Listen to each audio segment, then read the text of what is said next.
गांव के पेड़ के नीचे एक दुखी लड़का रोता है। उसकी निराशा जीवंत गांव के विपरीत है। आंसू उसके चेहरे पर बहते हैं। हर बूंद उसके भारी दुहक का मौन प्रमाण है। बड़ा पेड़ उसके ऊपर मंडराता है। उसकी शाखाएं उसकी उदासी के भार के खिलाफ थोड़ी सी राहत प्रदान करती हैं। ग्रामीणों का झुंड गुजरता है। उनके चेहरे दैनिक जीवन की चिंताओं से अंकित होते हैं। उन्हें उसकी पीड़ा का एहसास नहीं होता। हर राहगीर सांत्वना का एक खोया हुआ अवसर है। उनकी अज्ञानता उनके अलगाव को बढ़ाती है। वह अपने दुख के साथ अकेला रहता है। जीवंत गांव के जीवन के बीच निराशा का एक अकेला व्यक्ति। एक बूढ़ा आदमी धूप से तपती गांव की सड़क पर चलता है। उसका चेहरा वर्षों के ज्ञान से अंकित है।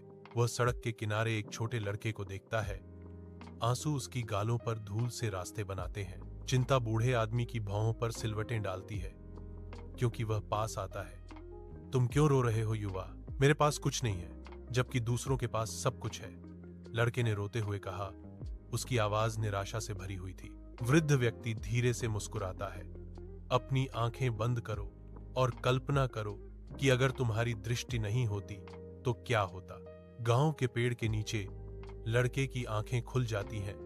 राहत उसके चेहरे पर छा जाती है, क्योंकि दृष्टि लौटती है। आंसू बहते हैं जब वह फुसफुसाता है, शुक्र है भगवान का कि मेरी आंखें हैं। उसकी आवाज नए आश्चर्य से भरी हुई है। वह कृतज्ञता पूर्वक नमन करता है। एक मौन प्रार्थना स्वर्ग की ओर उठती है। बुजुर्ग जानते हुए मुस्कुराते हैं, ज्ञान देते हुए। जो धन्यवाद देता है वह कभी गरीब नहीं होता। वह चिल्लाता है अल्हम्दुलिल्लाह, और खुशी से अपने रास्ते को रोशन करते हुए गांव की ओर दौड़ता है।